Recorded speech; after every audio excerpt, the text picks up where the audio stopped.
Welcome to Leadership Bites with myself, your host, Guy Bloom. This is a leadership podcast where I have conversations with colleagues, I chat with guests, and sometimes there'll be just me talking. You can connect with me at livingbrave.com, and when you enjoy the episode, subscribe and please tell everyone. I'm going to, straight away, David, get you to do some introductions. Okay, well, I think that our audience probably know me because we've been doing this for a while, but just to remind everybody if they need it, I'm Professor in Leadership at Henley Business School. I'm a psychologist by background. But today we've got an opportunity to incorporate into our conversation Dr. Jennifer King, who has been a colleague of mine for many years, and we've worked together on some tricky and some perfectly joyful assignments. But Jenny, can you say a few words about yourself as well? Yeah, sure. Hello. It's good to be part of this team. Jenny King. I'm an occupational psychologist by background, or some people call that a business psychologist, which means that I've been working for many years with leadership and management teams in the corporate sphere, and particularly in the health service. And one of the areas that people are constantly troubled by is how to manage relationships, difficult relationships, and within that, difficult conversations. So it's become an area of particular interest to me. There's a huge demand for it. I now work largely as an executive coach, and that's by far and away the topic that most coachees bring and want help with. Well, this is the topic of the conversation today, which is in essence difficult conversations. It might be called tough conversations, or I've started to call them earnest conversations, which is because I think sometimes the word tough conversations can kind of preload. However, on that note, I would absolutely concur with you that if it's not an internal debate that somebody's having with themselves or a competence issue, they just don't know how to do something, that and one could say in a tough conversation, does somebody know how to do it? But outside of the mechanic, there's a lot of stuff going on for people. So this topic of tough conversations, let's get it going. Difficult conversations. I guess, what is it that, maybe the question is, what is it that people fear? And I'll just put that out there, because in theory, we all know how to talk. We've all got things that we have opinions on. So what puts it into that category of being a difficult conversation? I think that's a great question, and I think one that's worth putting back always to the person that brings this dilemma. But I think from experience, there's so many things. I think probably at the heart of it, people fear damaging the relationship that they've already got. They fear the repercussions. That's a big one. That if they open up a can of worms, that it might put their job at risk, their relationship at risk, or that they might find themselves having opened the can of worms and unable to shut it. And suddenly there are worms all over the table and they can't contain it. Jenny, what, in your experience, are the sort of conversations that people do find difficult? What do they have to talk about that they find hard? I think mostly it's when people have a problem with the way a colleague might be, and I'm talking in the business arena now rather than in personal life, although a lot of the principles are generic. But I think it's when when people feel that they really want to be able to tell somebody that they don't like the way they're being treated, is a big one. Mm-hmm. They feel that the other person is not speaking to them in a way that's respectful, or maybe it's left them feeling belittled, slightly bullied or undermined. Ah, okay. So that's a big one. And they want to find a way to stop that and to get the relationship onto a more positive footing, but they don't know how to broach it. And is this generally with peers, or is there a kind of status issue that makes things difficult as well? Well, it's certainly more difficult for people to have a difficult conversation with their boss, but also with peers, and sometimes even particularly with peers, because they may have a relationship outside work, or they may socialise outside work, or after work, and they don't want to risk damage to that relationship. So that's key, is it? The notion of the risk of damage to the relationship. I think that's really one of the key things. And I think along with that, as a corollary of that, that might jeopardize their job, certainly if it's with their boss, but also if it is with a peer and they get sort of blacklisted, if you like, within the team, or they themselves get a reputation for being difficult because they've tried to raise a difficult issue. And that's another very big area where people need help, because they suddenly then become the tall poppy. They're the ones that have raised the issue, and then they get targeted. I like that phrase, being the tall poppy. I've heard that before, actually, and it's or the highest nail in the row, or whatever it might be. And that's a thing, isn't it? I also notice that people, sometimes the tough conversation is around an idea or an activity or a frame of reference for something that's been offered into the room, so there's challenging an idea, and then there's the action, and then there's challenging or being seen to challenge the person. And I have a sense that intellectually, you're either right or you're wrong, but actually it is a loop that it comes back to. It's not the issue I've got with challenging the idea guy, it's the person who's attached to the idea. Yeah. And that's that frame. So this whole idea of psychological safety, and I don't know if that's a jumping off point straight away, but for what is required, because I have a sense of a bridge and you've got to kind of meet halfway. I've got to feel safe enough to go there, and you've got to feel safe enough or confident enough to let me. So what are the conversations you have with people about their accountability and maybe their comfort with risk? Because there is an element of you're going to have to go there, more so maybe than the other person is going to have to, because they're not thinking about it, you are. Yes. So people's relationship with that. Yeah, I mean, you've raised so many interesting points there. What is it about that makes people feel unsafe, and how can the conversation be made to feel safe? And of course, both people have got to contribute to that.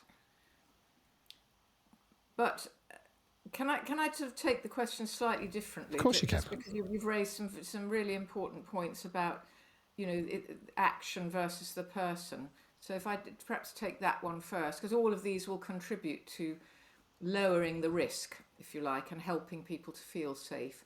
So I think that point is really important, that anyone who's in a difficult conversation needs to remember that this is about an issue and not about the person. So, play the ball, not the man, as a friend of ours always used to say. Slightly sexist, but play the ball, not the person. So remember to keep the conversation focused on the issue, no matter how hard the other person tries to pull it back to personal differences, and that will certainly help to lower the risk. You also raised the point about the question of being right or wrong, and I think you're onto a loser if all you want to do is prove that you're right. So one of the important things to lower the risk is to focus on interests, not positions. So once if you get two people who try and adopt a position and stick to it, you've immediately got a standoff. They're at opposite sides of the bridge and there's no way of moving forward. They're just literally entrenched in their position. So in order to reduce the risk and get to the middle of the bridge, you need to try and understand the other person's needs and interests. Do you talk about those explicitly, Jenny, when you're recommending that would be, you would try to find out what the other person is worried about and really needs from the conversation in order to move forward or get out of the impasse. And then I think the third thing I would say is that it's really about both parties, to an extent, being willing to give up some control. And if you're feeling out of control, which most people do in these situations, they hang on to the little bit of control that they have, and that makes them potentially over controlling, and the other person will quite naturally resist. And positional power magnifies, in my experience, so it magnifies for the other person the behaviour that they're receiving back. A simple raised eyebrow from a line report is different to a raised eyebrow from your boss or your boss's boss. What does it mean? What are the repercussions? And I often sort of draw the parallel between, it's like those horror movies where you don't see the monster. You know, back before we had decent CGI and they could actually make you a good one. Actually, what they do is they wouldn't show you the monster till halfway and you'd fill in the gaps. So there's a lot of filling the gaps in, I think, for a lot of people. And so that brings me on to that question of, how do you get into that topic of that relationship people have with the unknown, and maybe it is about control and that comfort with there may be an outcome here that you're not going to enjoy, but actually there's maybe an element of pride around having had the conversation. How do you get people into that space of, at some point you've got to put your big pants on? With all the technique in the world, you're still going to have to do it. I'd love to hear your thoughts on that. Yes, again, a very interesting thought about this idea of leaping into the unknown, because it does feel like you're jumping off a cliff and you don't quite know there's absolutely no safety net there, which I guess is why people come to coaching and then rehearse it, because there is a safety net. So I think some of what I do in the coaching is just to help people, firstly, to accept that they're going to have to live with some uncertainty, and try to explore with them, what that feels like, almost getting them to kind of name the feeling. What does it feel like to, and some people might say it feels like jumping off a cliff. And then you can have a conversation with them about, just describe that to me. And, what techniques can we then come up with to help people manage all the physical reactions that they're getting? Because psychologically, as you say, people don't really want to go there. But it also, that kind of uncertainty produces a lot of anxiety. And so really one of the ways that I can try and help is to help people just manage those emotions around these conversations. So Jenny, you're talking from the point of view of coaching someone to have a difficult conversation rather than having it yourself. Absolutely. Yes. Yeah. I mean, yes. These are some of the issues that come up, this idea of jumping into the unknown. Yeah. And what that means for people. And it means a lot of anxiety. It means a lot of difficult emotions. I remember talking to Guy about your activities in martial arts. I remember you saying something that's always it literally struck a chord with me, because you talked about, if you're going to go into a fight, you've got to go in the mindset you are going to get hit. In other words, there will be some pain in this process. And I was wondering, Jenny, whether in a sense you've got to enter a difficult conversation with the point of view this is going to be painful to some extent. Can that be avoided? Well, it depends if you think that framing it in that way is helpful or not, or whether it might be more helpful to say to somebody, to try and reverse that. So I think people, yes, I think it's fair to say people anticipate that it's going to be painful. And the only does it help to anticipate that, I guess, is what I'm wondering. Well, it stimulates the old fight or flight, I guess, and there's probably some adaptive purpose to that.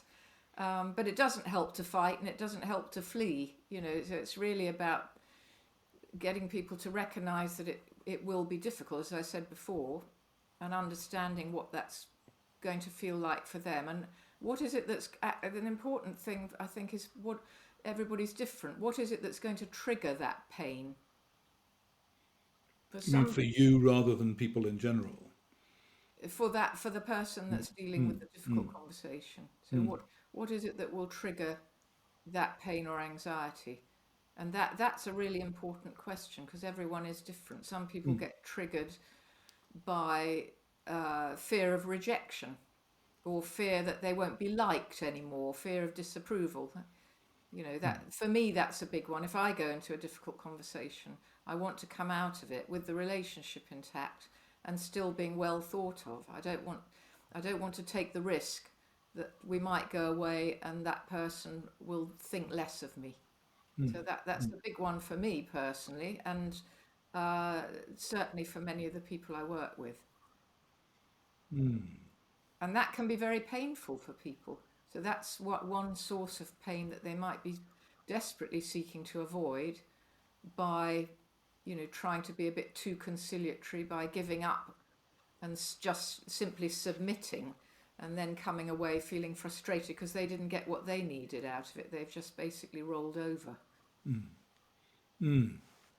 I remember also, Jenny, you talk about dealing with issues when they're cold rather than when they're hot. Can you say a bit about that? Yes, I mean that's a sort of classic principle, really.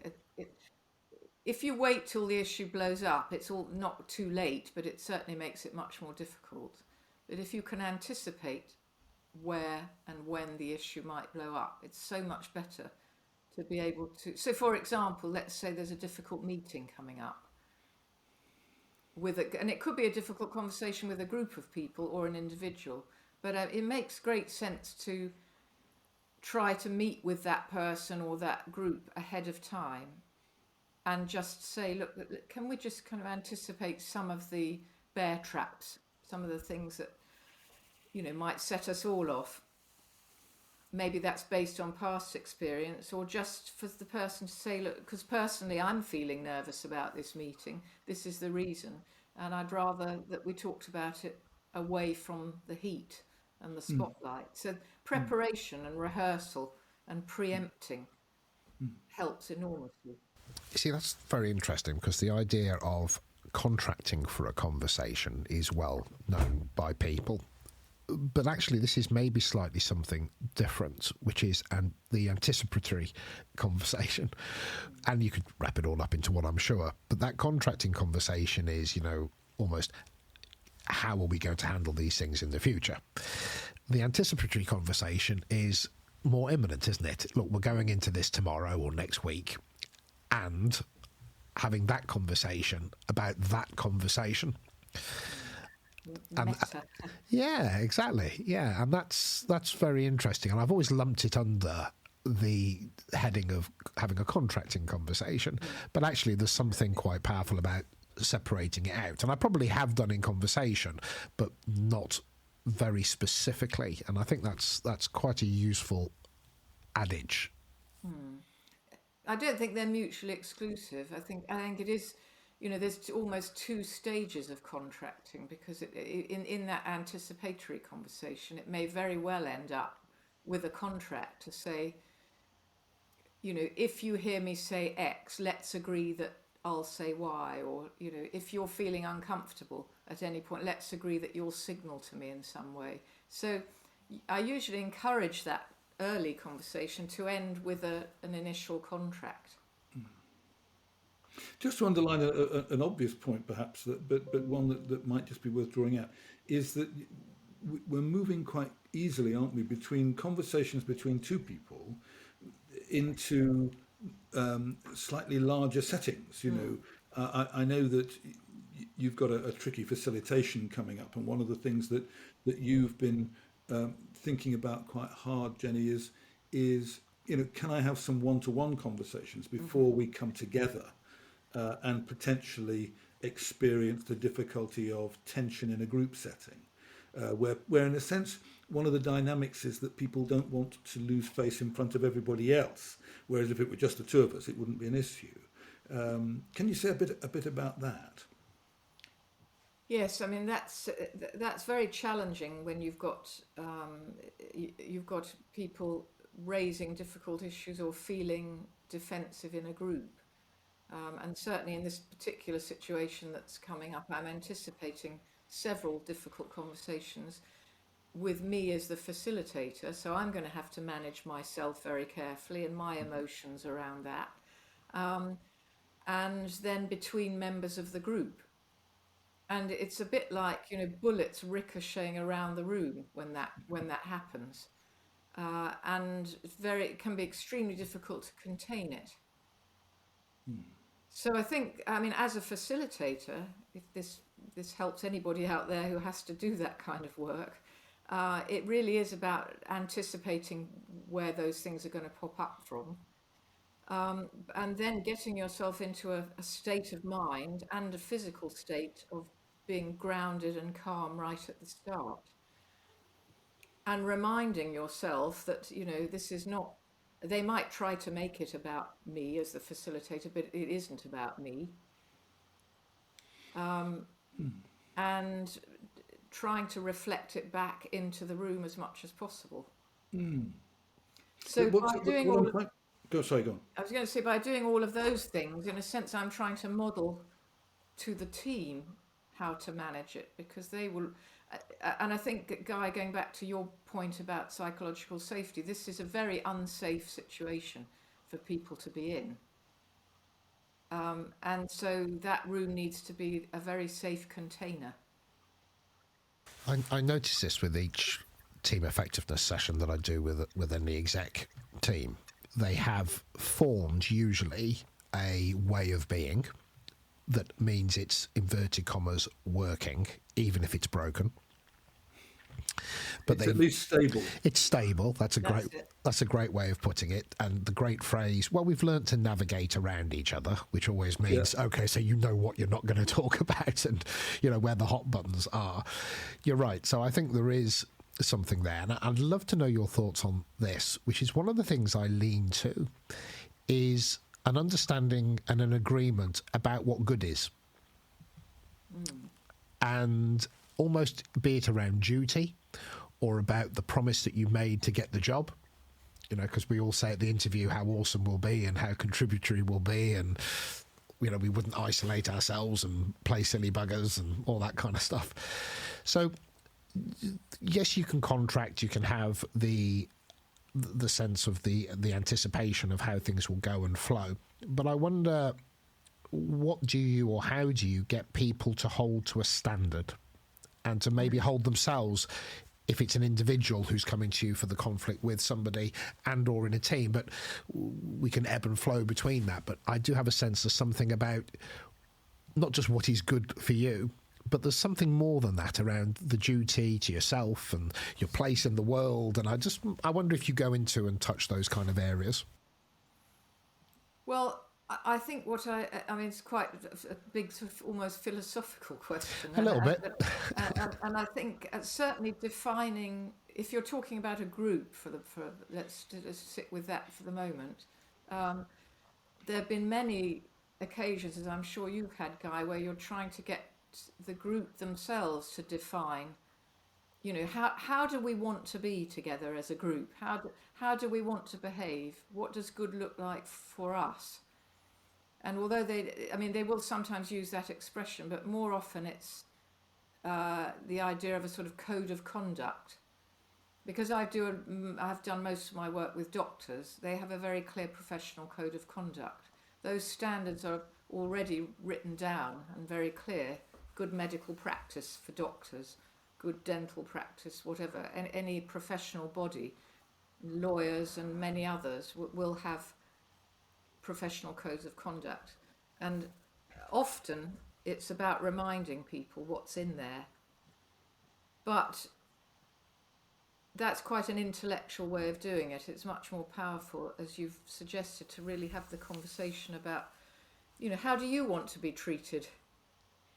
At the moment, here's a team that are not treating each other very well, you're unhappy, you don't feel safe.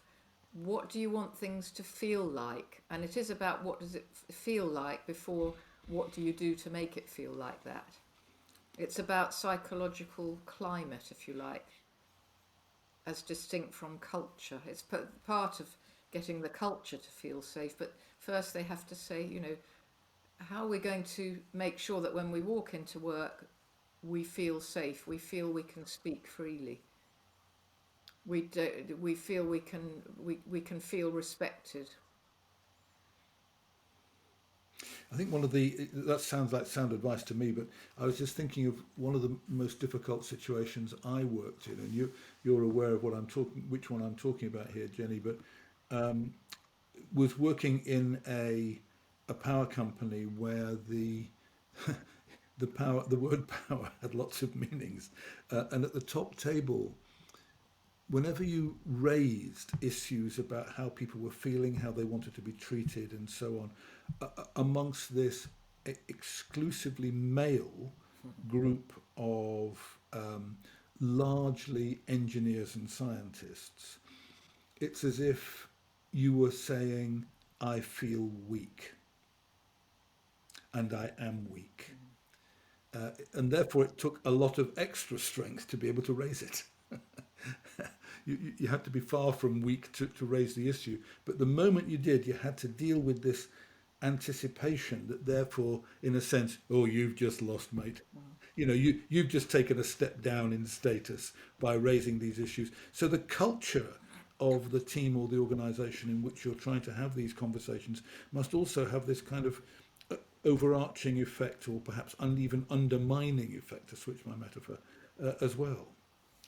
I think there are lots of situations we've both been in. I'm sure Guy as well, where you do get that. Oh, we're talking about feeling. Oh, I don't do feelings. I'm an engineer or whatever it is.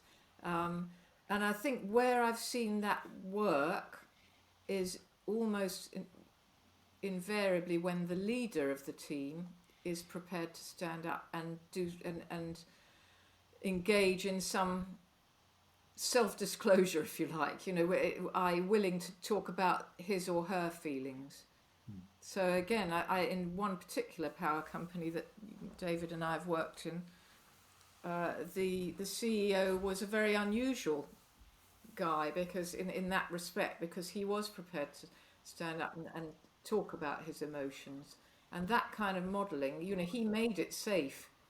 They thought, well, if our CEO can do this, and we rate him, then maybe we can start to feel safe.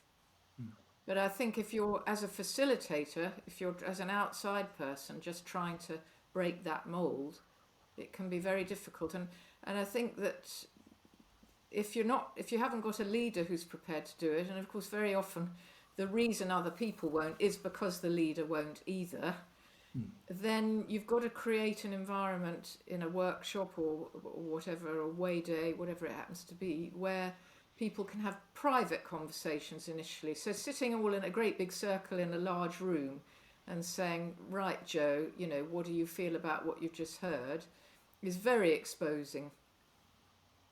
So getting people to pair up and have some quiet conversations around the room and then to report back. There's lots of techniques, but I think that, you have to be, and sometimes you just have to name it. You have to say, there's a real reluctance in this room to even go to that area of feelings. Can we talk about why that is?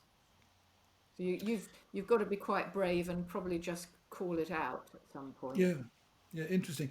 Guy, when we were chatting about having this topic for one of our podcasts, I think I had two things in mind, and we've moved away in a sense from both of them, helpfully, I think.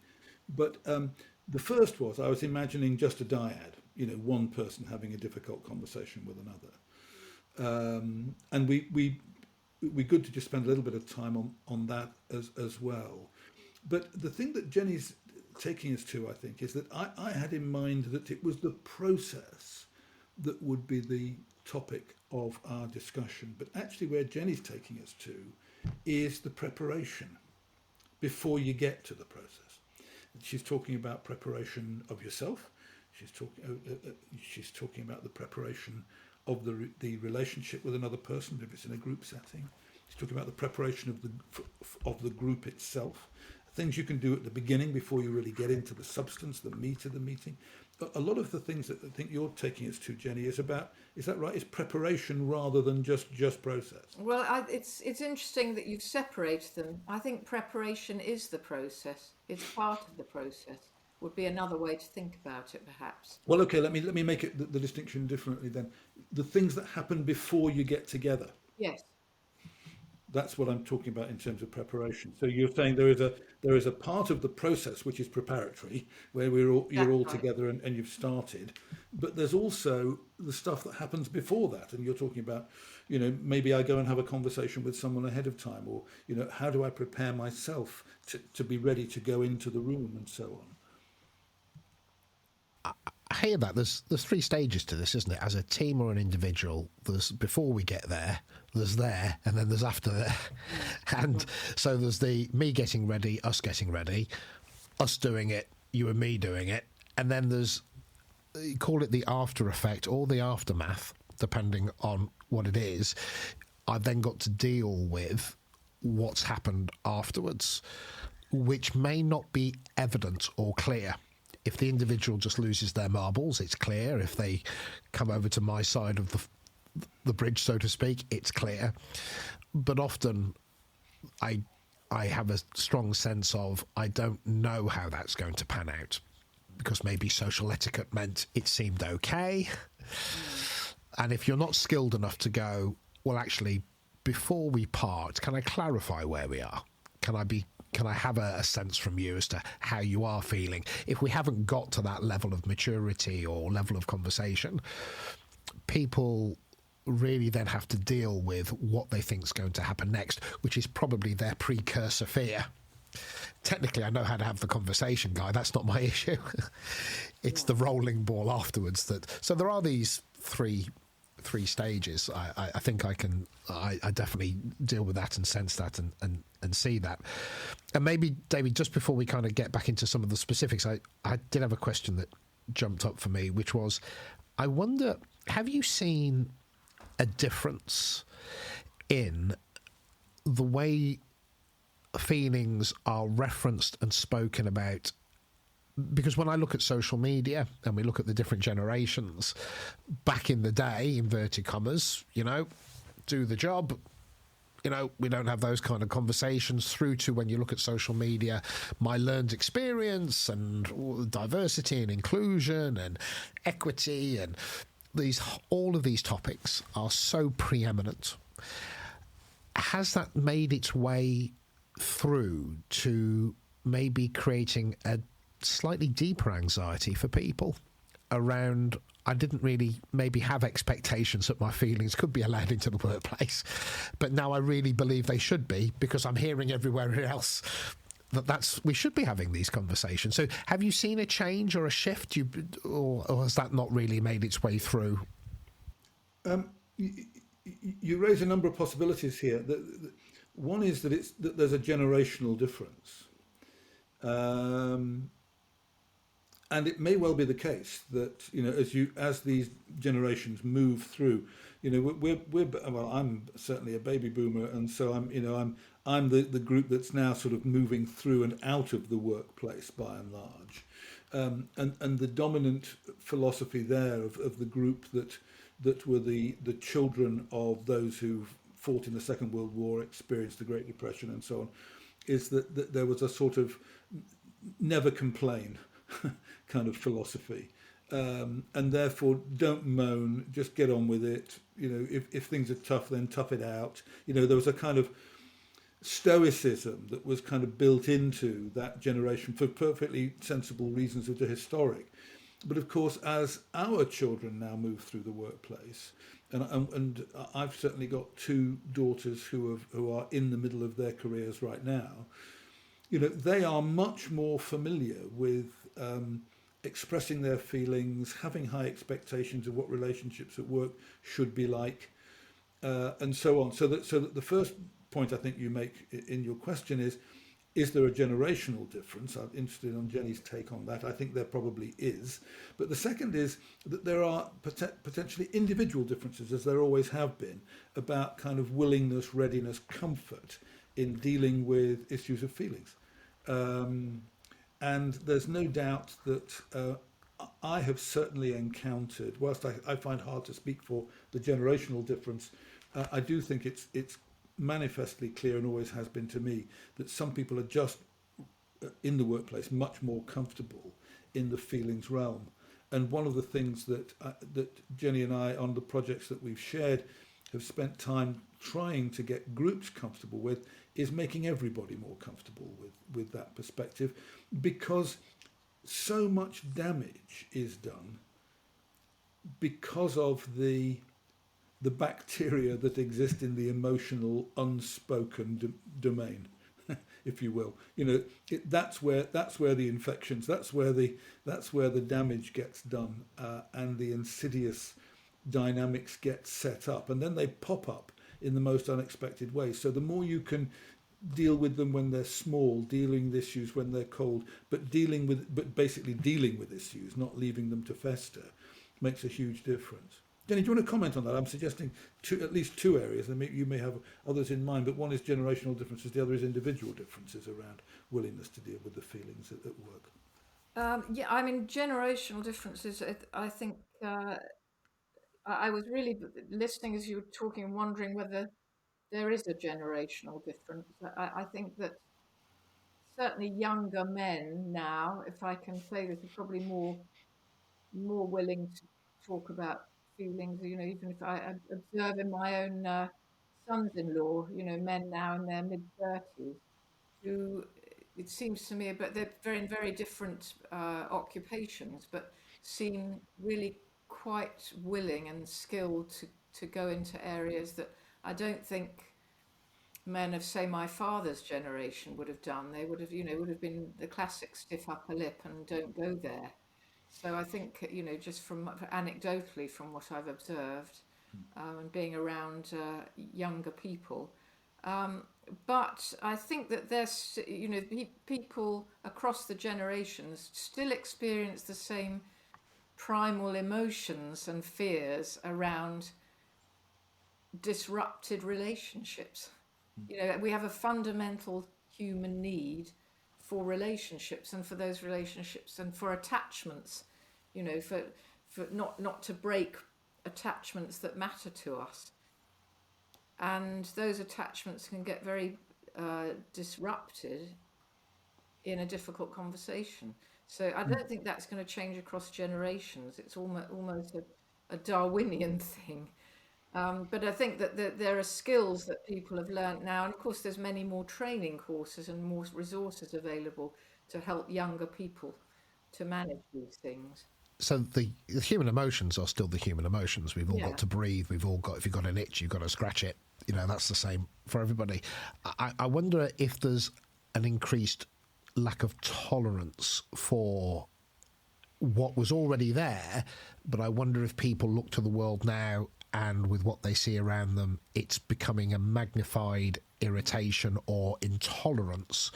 I will vote with my feet and leave, or I'll quit because maybe I can't leave just yet. But I wonder if there's an increased or a magnified reaction to not being able to have the conversation that I need to have. I wonder if that's the truth.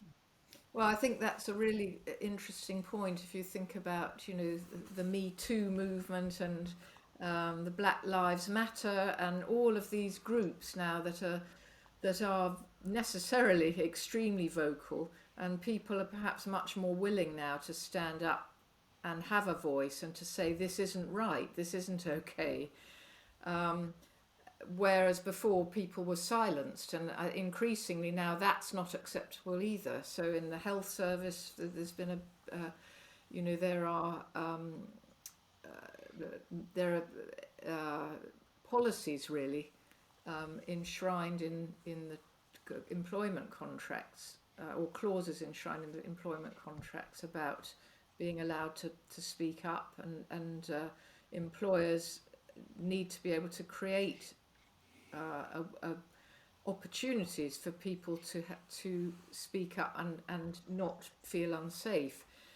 Unfortunately, that still hasn't always, certainly in the health service, those attempts to encourage people to do that haven't been entirely successful. People are, you know, junior doctors, junior staff are still very afraid to speak up. And the reality is, sadly, that if they do, there are still many instances where they will be very poorly treated by their team. But I think that the climate is changing, and it is no longer acceptable to say and do some of the things that people would have got away with many years ago. Yeah, I think, but Jenny, to underline something there, though, you thinking about the possibilities of a generational difference. I think what you've pointed to is something that I recognise very strongly, is that in my generation, and particularly when I, as a younger man at the beginning of my career, I think I would potentially or fall into the risk of safeguarding relationships by not opening up difficult issues. Now, I think I observe in certainly my daughters and their husbands and the colleagues that I work with still in the business school who are much younger, they believe that that you'll get to look after relationships by dealing with problems in relationships, not ignoring them. And I think that might be something that has happened, because it would also sit alongside very comfortably the idea of the increasing democratization of leadership. That more people have a say in more issues now, and therefore anything that I've got a hunch and intuition or an issue about, it would be sensible for me to deal with it so that we can move through it and out to a better place, rather than erstwhile, let's not go there. Yes, I mean, I think that it certainly is true that if you don't do anything about it, it can be far worse. But I think that perhaps takes us back to your other question, which was about individual differences. There are people, who will naturally confront, others who will naturally avoid. And these are different styles, if you like, of handling these situations based on your personality. There might be another group who are more conciliatory, as I was alluding to before, who will do anything just to get rid of the conflict, and in doing so will just sort of submit entirely to the other person, which isn't really, and none of those things really resolve the issue.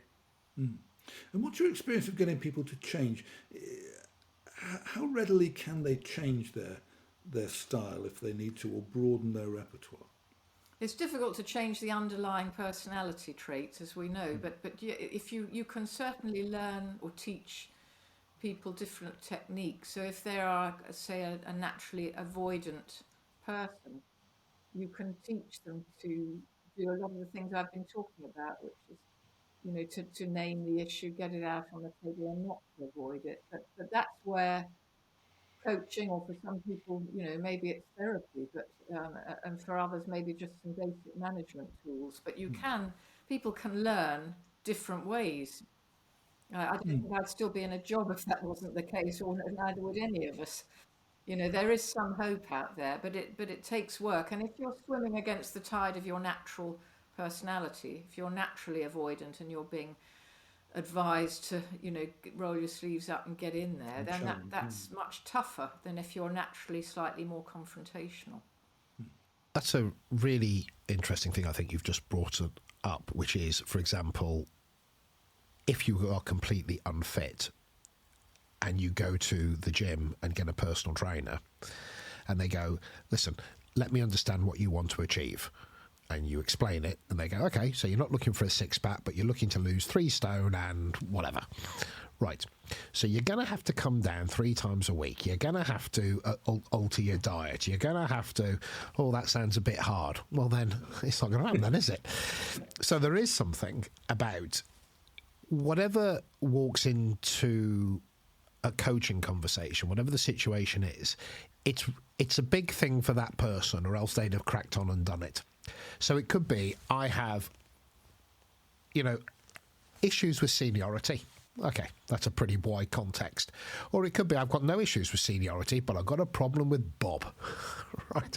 It doesn't matter, but because it could be a massive issue for me because I have it across the spectrum, but it could be a massive issue for me because I don't. And me not being able to deal with this particular person makes it a huge thing for me. So it's all contextual. It's like poverty. It's contextual. all these kind of things in some respects. So what I'm sort of interested in there, I think, is that it's really acknowledging that it almost doesn't matter how good you are or bad you are. If you're struggling with an individual or an overall capability, it's going to require some flipping effort. It's unless you're just having a bit of a mind block and there's a conversation that just leads you to go, oh, gosh, thank you for that. That's given me the clarity I needed. But actually, it's going to take hard work. And I wonder, or I'd be interested in how you get people into a space of recognizing and committing to, or even acknowledging that it's not going to change. If you're not going to put the effort in, maybe get good in this space and build up your confidence or whatever it might be, or how do you get people to acknowledge that they're going to have to work at it? Well, the expression that comes to mind is, if you always do what you always did, you always get what you always got. And that, that's it in a nutshell for me. You can choose to carry on doing what you're doing because it's too uncomfortable to change. But then, as you say, nothing will change. And in the end, as for coaching itself, if you don't engage and you're not prepared to go through some discomfort and to put the time in, it's not going to happen. And I think people, depending on how much risk they perceive or how much of a leap it's going to be, most people will give it a go. And most people, certainly the sort of people we all work with, they're intelligent enough, sometimes self-aware enough, but that's often the problem. Actually, that is, let's stick with that, because I think a lot of it comes down to self-awareness. So if somebody is reasonably self-aware and motivated to change, so there's almost a little formula build, a little recipe building up, the self-awareness, the motivation to change, and the third thing, very important, is the context. So if they're in an environment that's going to help them and support them to change, then if you've got those three preconditions in place, it's much more likely that somebody will be able to change their behaviour. But I guess, Jenny, you're also suggesting, aren't you, that the ingredient that the individual has to put in themselves is the effort. And that's the thing that Guy was raising with the gym analogy. It's how I thought you were going to go to the no pain, no gain aphorism there, Guy. But I guess that's the thing that people have to be willing to pay themselves. There'll be a benefit, but there is a cost. Yes, of course there's effort involved, but I think that you'll make the effort if you've got the motivation. I think this point about context and culture is really important. If you're trying to encourage somebody to do this within a really toxic culture, there's only so much they're going to be able to achieve. Well, so there's two massive points for me here. One is I get people say, yeah, but the thing is, Guy, I'm not as verbally fluent as you are. And I go, well, no, because this is all I think about all day and this is all I talk about all day, so this is my sweet spot. However, back to David's point, are you prepared to put in the ingredient of effort? You don't have to be world class, but you've got to get yourself to a point of competence, so are you willing to work at it? And generally speaking, the answer is yes, to a greater or lesser degree. What's interesting is, and I think you've really hit the nail on the head there, Jennifer, is their context is whether or not they're perceiving that it's going to make any difference. Yeah.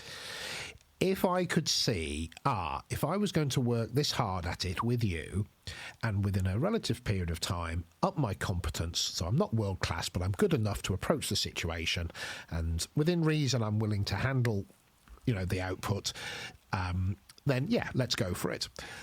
But even if I was world class, Guy, the person I'm dealing with is a flipping lunatic or whatever. It doesn't matter if it's true, but that's their perception. So there's an element, and I'm interested in this, where what are your thoughts on, well, at one end, I can coach somebody to move forward and increase their competence and to have a familiarity that breeds a sense of not less discomfort with what they're going for. Boom. Then I've got the situation where I might look at it and go, well, with all the competence in the world from what you've described, there's going to be an element of fallout with this individual. So actually, sometimes you're coaching, I guess, or am I right? This is what I sense to be my truth, and it may not be yours, which I might be coaching for your competence and your familiarity, but I also may be coaching for, well, you already may be good at that, or we can get you good at that. But then I've got to coach you to be able to operate in what may happen afterwards, which could be from the sublime to the ridiculous, dependent on what happens. And for me, a lot of the time, that's the bigger piece. Their relationship with the fact that they can't control. Well, would this make them say yes? Oh no, it could just trigger off an absolute act of lunacy from them. Who knows? You can have the pride that you've done a good job, but they are the unknown element. So how do you approach that, coaching the individual for dealing with, they may see it as the repercussions, but the lack of control? We can get you good, but we don't know what's going to happen. Yes, I've got so many examples coming to mind. I can think of one person that I coached for a long time who was really plagued by an individual that I also happened to know, and I realised that individual was never going to change because they had such a lack of self-awareness and all sorts of other issues. But so the person I was coaching for them, it was really about learning to manage their own emotions and reactions and levels of stress around that individual. So I think both of us had to work together to get to the point where we realised the other person wasn't going to change. And in any case, as you know, we always say you can't change the other person. It's you and your reaction that we have to work on. And if you're skillful enough, then it might nudge the other person to do something differently. But as you say, sometimes it just doesn't, and it might even make them worse, depending on their personality. So it really is about saying, okay, well, how are you going to manage if this doesn't work? So again, a bit of preparation. Let's imagine a scenario where it all blows up in your face. How are you going to feel? What are you going to do? How will you manage going forward? What choices do you have? What choices are you prepared to make in that situation? Because that can bring you to a space with some people, or I notice that the majority of people I notice decide that that's why they're here in the first place. That's what they want to do. They want some help with technique and personal confidence, and they want some guidance for the after situation. If it goes left, if it goes right, I want to be able to deal with that guy because I need to have this conversation. Boom. But then sometimes I notice that as I talk to people, they make a decision to let it go. Because actually, do you know what? I think this individual is so uncontrollable, or the culture is so stacked up against me. And the last 4 people that brought this up, well, it didn't end well for them, so I don't see what would be different for me. It doesn't matter, but they make a decision. And there is something about helping people make a decision to step away from the tough conversation and sometimes to be able to live with it. Yes. Yeah, you raise an important issue for me, Guy.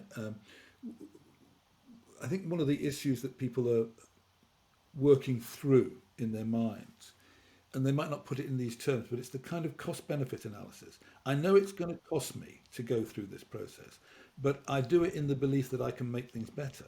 But what if I make things worse? So I've suffered both ways round. I've gone through a difficult process, and now I'm in a worse place than I started. Whereas, the no pain, no gain in the gym. I know I've spent enough time in the gym to know that if you put the effort in, you will get stronger and you will get slimmer. There's almost kind of no chance of that not happening if you put the effort in there. But in relationships and in conversations, that's not the case. You are taking a bit of a risk. And I can recount a personal experience in which I was a partner in a consulting firm, and one of the other partners I realised was a major player, and at the time I was too, and I realised that this firm would pull apart unless he and I could find a way of forming a much closer bond, a much closer relationship. And I raised the issue with him. I raised it over dinner. It wasn't a hot topic at the time. He absolutely wouldn't engage. So I left the firm simply because I realized there was no way forward. So that notion of cost benefit and will the other person participate, both of those I think are really quite important in all of this. I think we're also missing another point here, which is, if we're still talking within an organisational context, at some point, if somebody is having that much trouble with an individual, it may be that it may track back to the leadership of that team. That if you've got somebody who really is that toxic, then that should have been managed. And very often it will be the leader or the manager who's avoiding the issue and pushing it back down and leaving the team to sort themselves out. Yeah. So where you've got a lack of leadership and a lack of protection, because I think if you've got a boss and you're really struggling with one of your colleagues, you need to be able to count on some support. So you can't expect one individual necessarily to take all of this on their own shoulders. It really depends what the context is. Obviously, you can't have the boss or the manager coming in at every possible conflict. But if it's something that's going on for a long time and is clearly impacting the performance and the morale of the team, that becomes a leadership issue. How interesting. So you're really raising the problem. We talked about status imbalance. It's hard to deal with an issue with your boss. But I think what you're raising is the thing that I think we've all experienced as well. There are some bosses who don't like to have difficult conversations with people that they're much more senior than. Yeah. Why do you think that happens? There are plenty of bosses that will duck the issue, just walk away. Yeah, they want to be popular. They want to be liked exactly the same way. They won't raise, or they don't have the skills. I mean, there's again, I coach many leaders who want to have a workshop, but they just don't know how to raise. They don't really have the skills to do that. But at least they're recognising that there's a problem and they want to deal with it. There are others that don't. And if you work for somebody like that and you're trying to manage somebody within the team that's really difficult, it's much harder. And you can only coach them to do and expect them to do so much on their own. Yeah, go on. Well, I think I'm just alert to time on the length. Again, these topics are just boundless, and they're just fantastic topics. I have a sense, and maybe just as we kind of bring to a bit of a conclusion, which is that there's something here about you've identified a tough conversation, and there's an in the moment tough conversation, fine, but then there's the ones that are going to cause you pain, or they're causing you pain by not having them. They're taking from you. So there's an awkward conversation, that might be something else, but the tough conversations, the almost the deficit conversations, the one that you're in deficit until you have it, as in the person sitting with it is probably you, and it's doing something to you. It's making you weaker, smaller, more submissive. You're sitting with anxiety. It's because otherwise it would have been dealt with, or it would just be in that awkward of, I'll have it next week, I'll deal with it then. Maybe you should deal with it now, but you can put it off, fine. But then there's the one, it's hurting, it's taking, it's depleting you. It's leaving you in deficit. So you can talk to a colleague, you can reflect, you can read a book, you can get a coach. Ultimately, you can work on your competence, you can work on your self-definition about the kind of person that you want to be. And ultimately, then you're going to have to brave it out, and you're going to have the conversation, acknowledging that it may or may not work out in your favour. Yeah. And then I think to David's point, then you have to make a decision. If you're not prepared to go down that route, you've either, and of course not everybody can leave, it's not always that simple, but you're going to have to find a way of either taking yourself out of the situation in some way, different team, a move, exiting the organisation. And if you can't do that because of geography or the nature of the market, or your kids go to the local school and this is the one big, employer in town, and where the heck else would you go? You're going to have to find a way of self-management. And maybe within that whole topic of the tough conversation is, there is a way to have it, but if you can't, then you're going to have to learn to manage it. You know, I really want to underline this, Guy. I think a lot of people, in deciding, am I going to do something or not? And in this case, we're talking about have a difficult conversation with somebody to deal with an issue. It's as if the new course of action is the only thing that has a cost. But that's not true. The status quo has a cost, and you're paying it right now. Yes. Yeah. So that, you know, I think, how many times do people go off sick? How many times do they get depressed? How many times do they go home and put strain on the relationships at home? All because they're not dealing with an issue in the workplace. So when people are thinking, shall I take this difficult person on for a while and see if I can find a better place to be with this person, there is a cost in not doing. That's the first thing I wanted to say. And I was thinking, in terms of just kind of wrapping this up, whether it would be worth just asking Jenny if there are any generalizable principles that we could kind of go 1, 2, 3. Here's three things you should think about when you're trying to have that difficult conversation. Is that putting you on the spot too much, Jenny? Are there things that you've kind of got that you tend to share with people on these topics? Yes, there are. There are some principles. I think one of them is the one I mentioned earlier about try not to adopt a position, but I would say instead be curious. So that's the probably top of the list. As I say to people, rather than just reacting, try to understand the other person. Be curious rather than defensive. Yeah. Manage yourself and your own emotions and reactions as much as you can, before and during. And recognise that preparation is usually essential if you're going to go into one of these conversations. Be clear about what you want to get out of it rather than just stumble in. So what would success look like, and what are you prepared to settle for if you don't get everything you want? Those would be the main things. So you're really counselling against, I'm going to just go give them a piece of my mind. Yeah, absolutely. Yeah. Because that never worked out for anybody.